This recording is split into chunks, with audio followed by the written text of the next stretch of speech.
Olá, hoje eu quero falar sobre o racismo no futebol.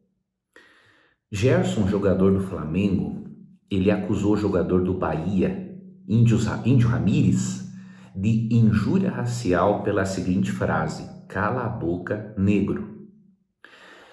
Eu quero lhe mostrar nesse vídeo três coisas. Primeiro, que o racismo é anticristão, não há dúvida alguma disso. Segundo ponto, quero lhe mostrar que o problema da fala, ela não está essencialmente em dizer que Gerson é negro, mas em dizer para ele calar a boca, porque ninguém tem o direito de xingar os outros, de mandar os outros calarem a boca. E terceiro aspecto, que quero me deter com você, é que chamar alguém de negro necessariamente não é racismo. Se, aqui há um se obviamente isso não estiver diminuindo a raça da pessoa negra, porque qualquer atitude que visa diminuir o valor ou a raça de alguém, o valor de alguém por causa da sua raça, religião ou credo, obviamente que essa é uma atitude diabólica.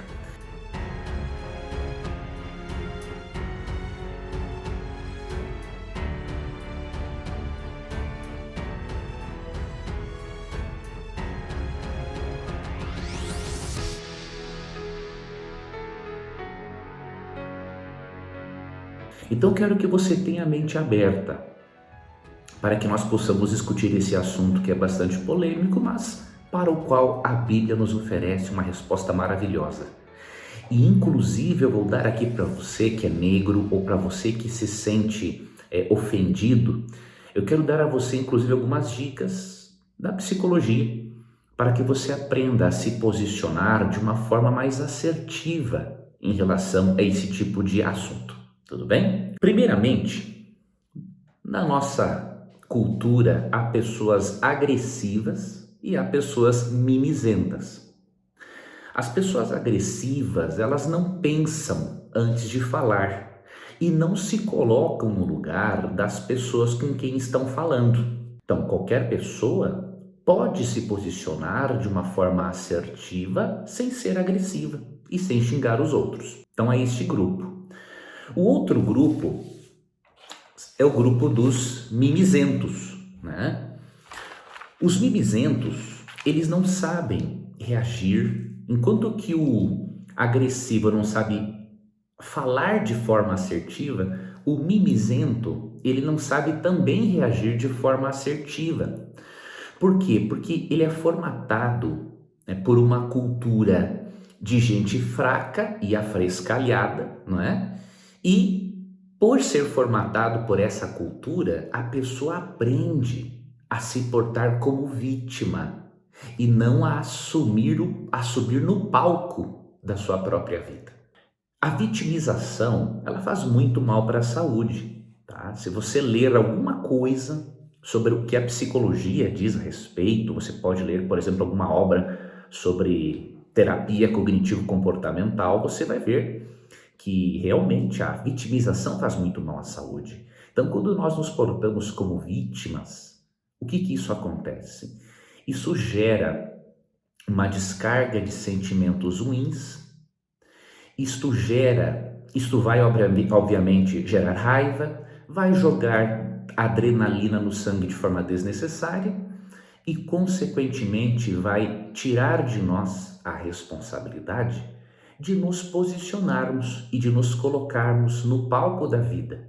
Então, esse é um problema da vitimização. Por isso, se alguém chamar você de negro, ou de alemão, ou de índio, ou de branquelo, eu quero dar aqui para você uma dica. Seja assertivo ao invés de vítima. Vou repetir. Seja assertivo ou assertiva ao invés de vítima. E o que eu sugiro você dizer para esta pessoa que abordou você desta forma? Tá? Então eu vou te dar alguns exemplos que eu escrevi aqui para lhe ajudar. Primeiro, se alguém lhe chama de negro, você pode dizer assim: olha, eu sou negro e você é branco. Diante de Deus, qual a diferença entre nós dois? Você tem que fazer uma pergunta. Você está sendo assertivo porque você está fazendo uma pergunta para a pessoa se posicionar, até para você ver se ela lhe chamou de negro, de alemão, de índio ou de branco para lhe ofender ou pela ignorância dela ou pela sinceridade dela, tá? Outra sugestão que eu dou para você ser assertivo seria dizer o seguinte: ao me chamar de negro, você está destacando a cor da minha pele que Deus me deu e que é até melhor do que a sua, né? Porque a minha pele, você como uma pessoa de cor preta ou negra, né, que existe nos Estados Unidos, os negros com suas características peculiares, você pode dizer o seguinte: olha, a minha pele é muito mais resistente ao sol do que a sua, então a minha pele é muito melhor que a sua.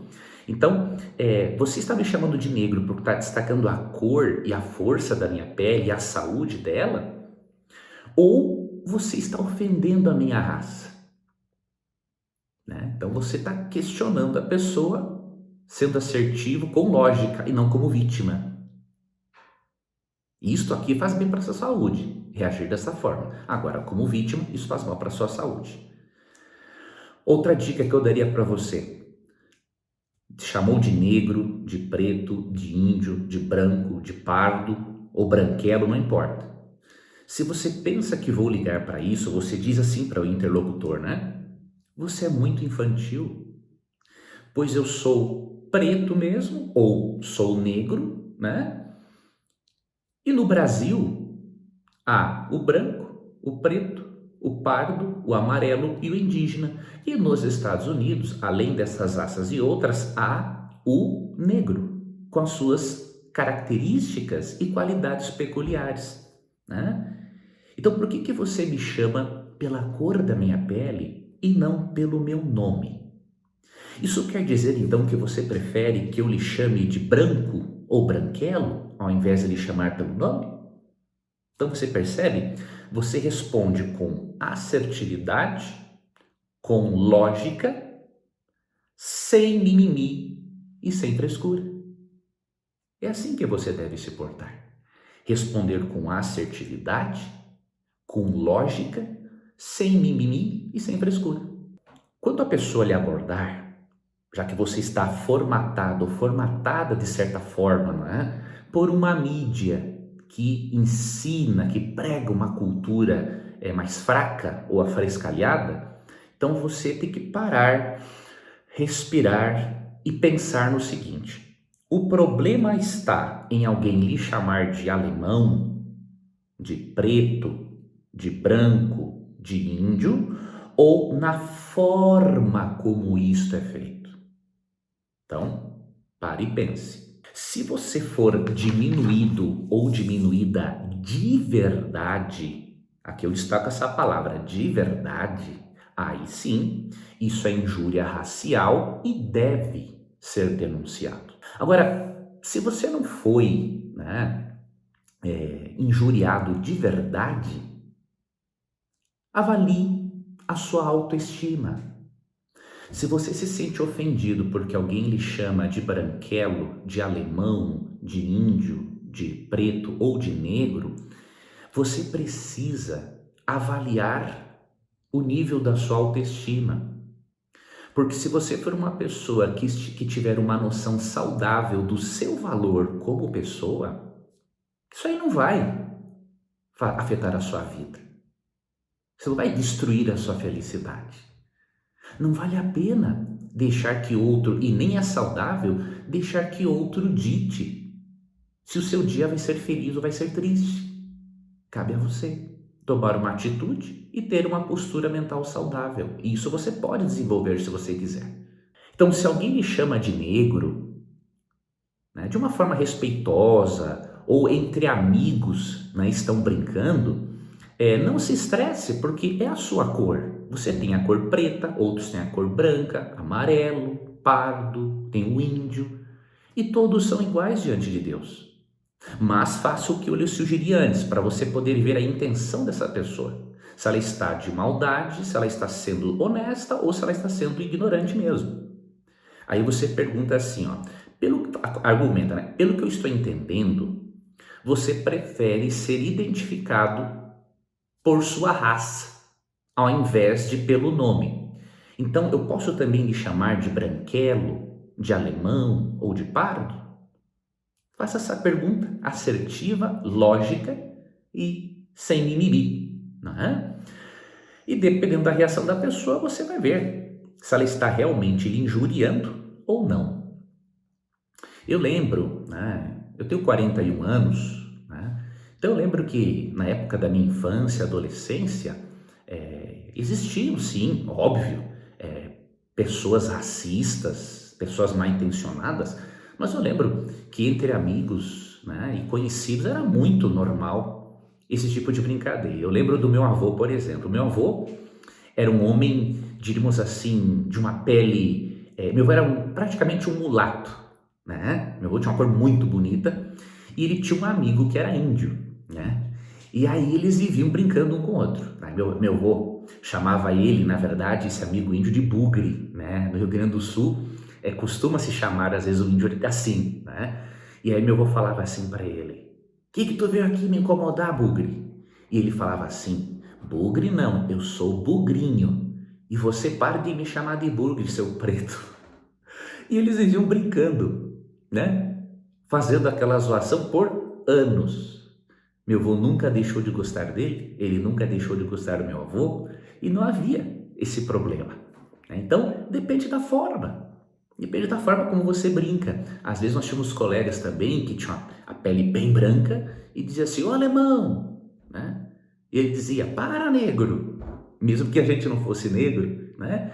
Então, eu não quero justificar aqui o racismo, porque isso é diabólico e é satânico, né?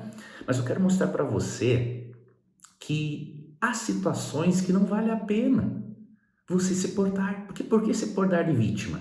É por isso que eu digo, essa geração de hoje é muito afrescalhada, né? Não tem mais nada a ver com as gerações passadas, que sabiam lidar melhor com seus problemas e se portar de uma forma mais saudável, sem vitimização, se portar de uma forma mais saudável diante da vida. E o que a Bíblia tem a dizer sobre o racismo? Vamos lá, eu quero mostrar para você algumas coisas. Primeiro, a Bíblia fala muito pouco acerca da cor da pele e de diferenças raciais, tá? Existia a escravatura na cultura nos dias da Bíblia, mas a Bíblia nunca provou isso, tá? E a escravatura não tinha a ver apenas com negros, né? As civilizações, quando invadiam outras, faziam todos escravos, independente da cor da pele, tá? Mas aqui eu quero falar, por exemplo, sobre a cor da pele. Temos muito poucas referências na Bíblia, tá? E eu vou mostrar para você algumas, para você perceber aqui algo de interessante. É uma curiosidade, não é? Bíblica, né? Caso alguém pergunte para você, você queira saber o que a Bíblia diz, por exemplo, sobre a cor da pele. A Bíblia diz muito pouco, mas esses textos são interessantes e são significativos. O primeiro texto que eu vou ler para você se encontra em Cantares, livro espetacular, né? Eu escrevi um livro sobre Cantares e não o publiquei ainda, obviamente, mas com o tempo isso vai acontecer. Mas é um livro que você vai ver o quanto ele destaca o amor romântico e sexual entre marido e mulher. E aqui em Cantares, eu vou ler aqui para você um texto que se encontra no capítulo 1, versos 5 e 6. E depois eu vou lhe mostrar como que Salomão considerava esta mulher, por ela ter esta cor. Eu estou morena e formosa, ó filhas de Jerusalém, como as tendas de Quedar, como as cortinas de Salomão. Não olheis para o eu estar morena, porque o sol me queimou.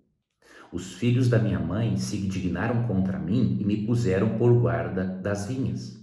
A vinha, porém, que me pertence, não a guardei. Então aqui há um poema, né, em que a esposa está dizendo algumas coisas para o esposo e depois o esposo diz para ela. E ela fala aqui que ela estava mais morena como de costume por causa da cor do sol. E ela pede, olha, não olhe para mim simplesmente por isso, porque eu estou com esta cor, porque eu sou assim e porque eu também trabalho, né? E como que Salomão considerava esta morena da sua vida? Nós não sabemos se era morena ou se era uma mulher de cor preta ou negra, né? Mas veja o quanto ele valorizava esta mulher, ó. No verso 15 do capítulo 1, agora o esposo responde a ela, né? Eis que é formosa, ó querida minha, eis que és formosa.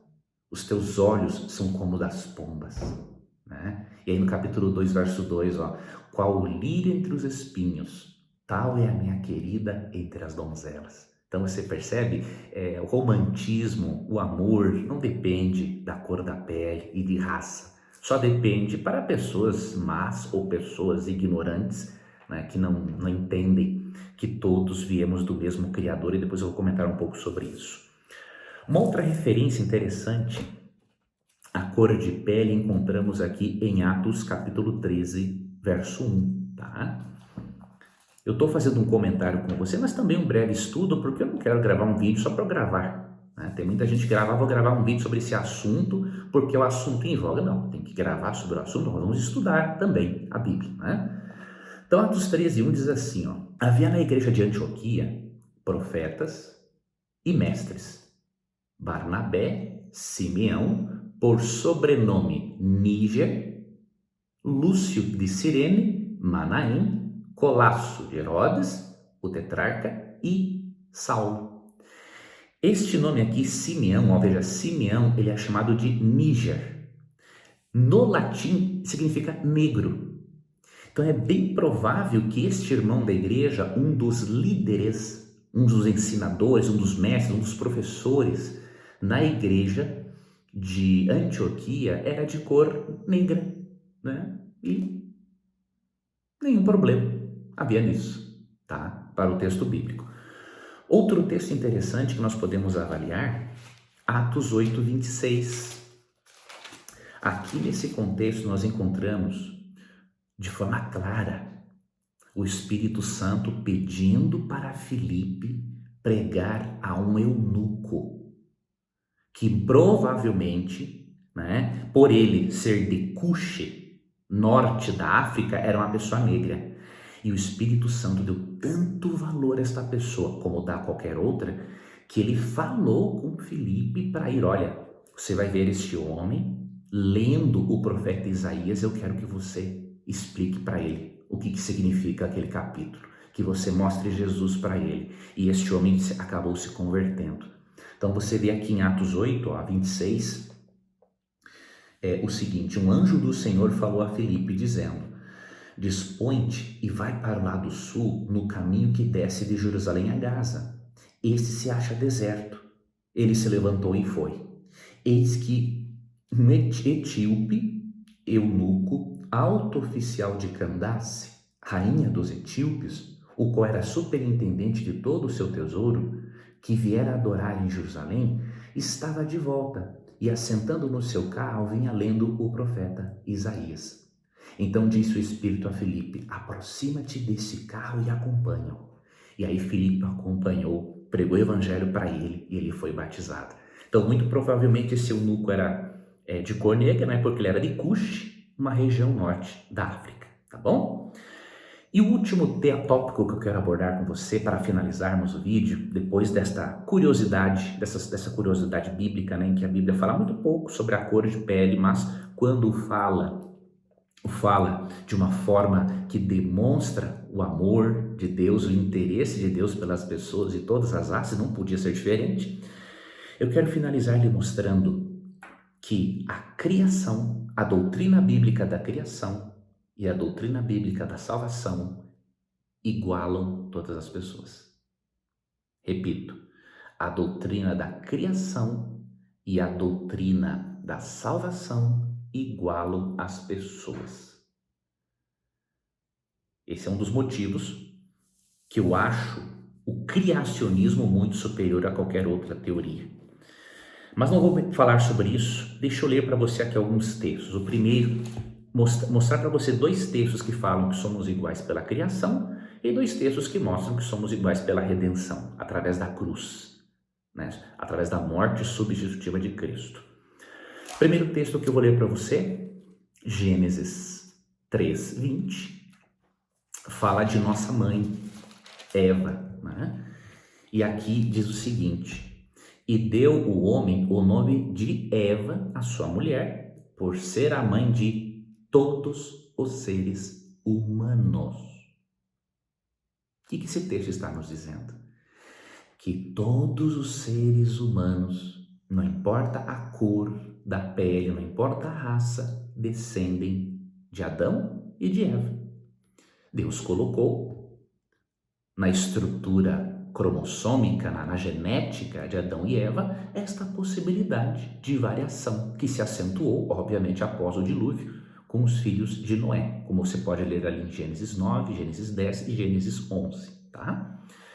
Além de falar que todos os seres humanos são filhos de Eva, Atos 17 e 26 é um outro texto bem interessante para você considerar, que diz assim: de um só fez toda a raça humana para habitar sobre a face da terra. Vou ler aqui até a metade. Ou seja, de um só, de Adão, Deus fez toda a raça humana.